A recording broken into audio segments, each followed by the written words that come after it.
Assalamualaikum warahmatullahi wabarakatuh.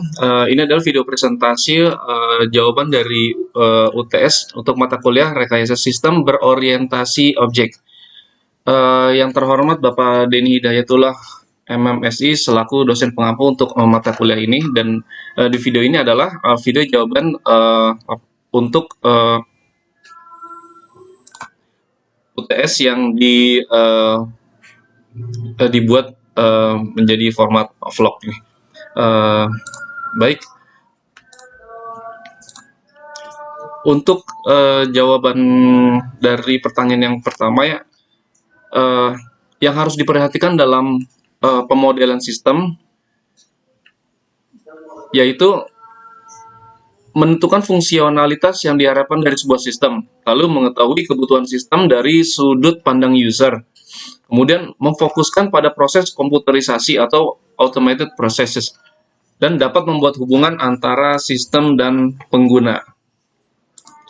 Lalu perbedaan antara pemodelan terstruktur dengan pemodelan berorientasi objek adalah pemodelan terstruktur itu suatu proses untuk mengimplementasikan urutan langkah untuk menyelesaikan suatu masalah dalam bentuk program.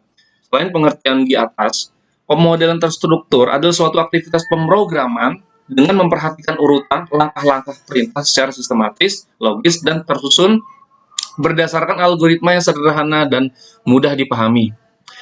Prinsip dari pemodelan terstruktur adalah jika suatu proses telah sampai pada suatu titik atau langkah tertentu, maka proses selanjutnya tidak boleh mengeksekusi langkah sebelumnya atau kembali ke baris sebelumnya, kecuali pada langkah-langkah untuk proses yang berulang atau ada looping di situ. Lalu untuk pemodelan berorientasi objek, itu merupakan paradigma pemodelan yang berorientasikan kepada objek. Semua data dan fungsi di dalam paradigma ini dibungkus dalam kelas-kelas atau objek-objek.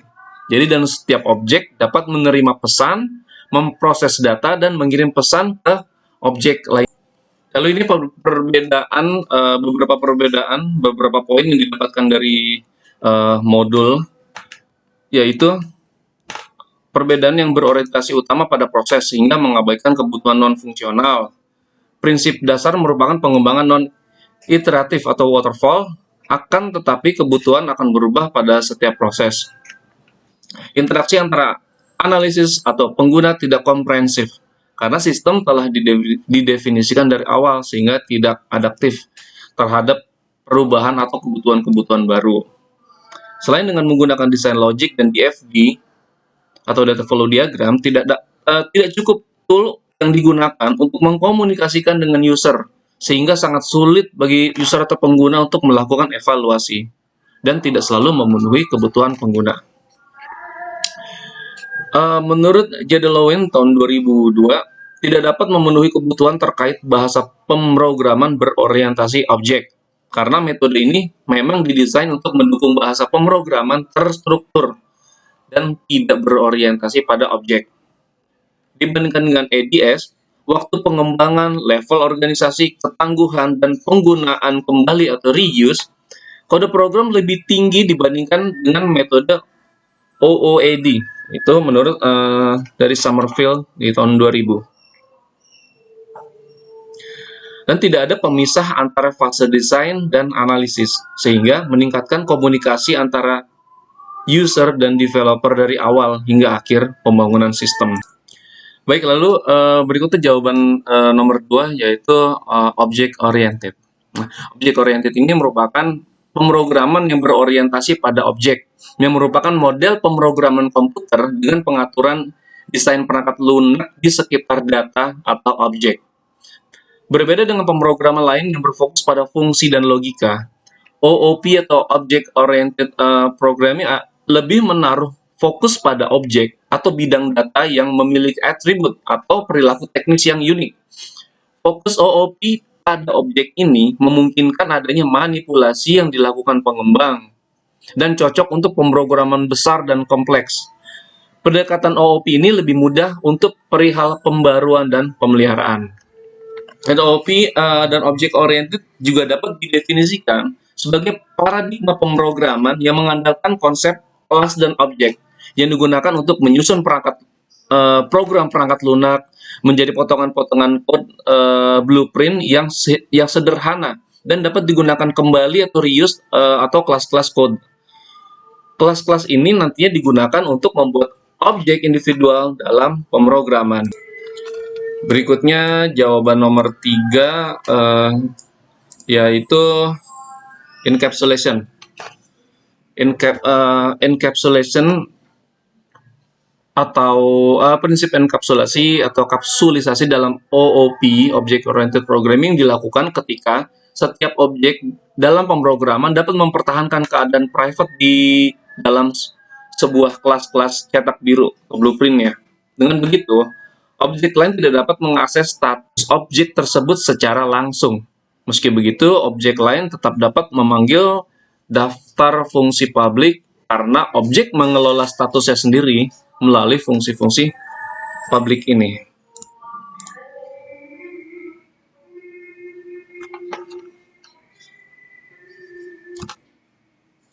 Enkapsulasi secara umum adalah klasifikasi dari logika objek. Seperti misalnya memasukkan semua logika yang berkaitan dengan kelas B ke dalam variabel variabel privat terkait B. Misalnya kelas harimau.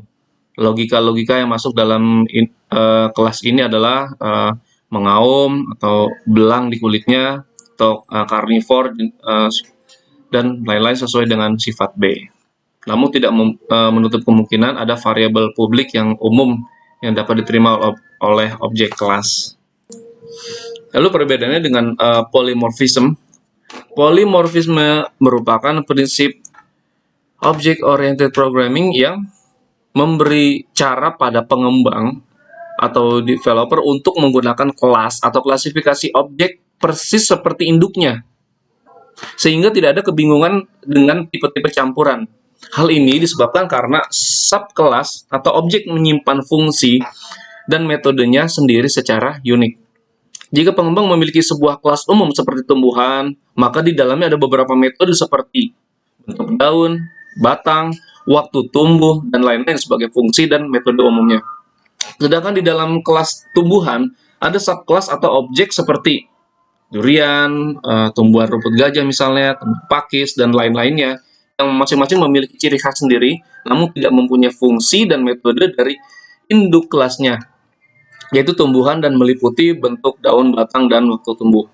Hal ini yang lantas disebut sebagai prinsip polymorphism dalam OOP. Lalu jawaban nomor 4 adalah beberapa istilah dalam penggunaan Unified Modeling Language atau kita sering sebut UML. Yang pertama adalah dependency. Dependency merupakan relasi antar kelas di mana satu kelas membutuhkan atau tergantung kepada kelas lainnya. Tapi ketergantungan tersebut tidak timbal balik. Jadi relasi dependency ini digambarkan dengan panah yang dari satu kelas ke kelas lainnya. Arah panah menunjukkan kelas yang dibutuhkan. Contohnya pada kelas mobil dan mesin ya. Mohon maaf di sini saya tidak menampilkan gambar diagram UML ya. Lalu associations yang digunakan untuk menggambarkan bagaimana aktor terlibat dalam suatu use case. Yang ketiga, generalization yang digunakan ketika ada sebuah keadaan yang lain sendiri, perlakuan khusus ya, atau single condition. Lalu istilah yang terakhir yaitu realization, merupakan hubungan semantik antara pengelompokan yang menjamin adanya ikatan di antaranya. Hubungan ini dapat diwujudkan di antara interface atau kelas atau elemen, serta antara use case dan collaboration. Dan jawaban terakhir di nomor 5 yaitu perbedaan dari hierarki whole part structure dan gen spec structure. Whole part structure memperlihatkan hierarki dari suatu kelas sebagai komponen dari kelas lain yang disebut juga subobjek. Contohnya, kelas mobil adalah whole dan komponennya mesin, rangka, dan lain-lain yang merupakan part 1, part 2, sampai ke part N ya variabelnya. Lalu gen spec structure. yang memperlihatkan kelas sebagai spesialisasi dari kelas di atasnya. Kelas yang mempunyai sifat umum disebut generalization atau superclass atau top class, sedangkan kelas yang mempunyai sifat khusus disebut specialization.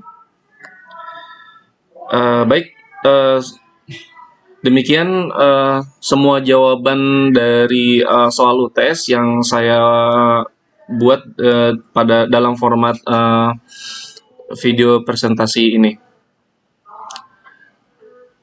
Terima kasih Pak Denny, dan mohon maaf atas segala kekurangannya. Assalamualaikum warahmatullahi wabarakatuh.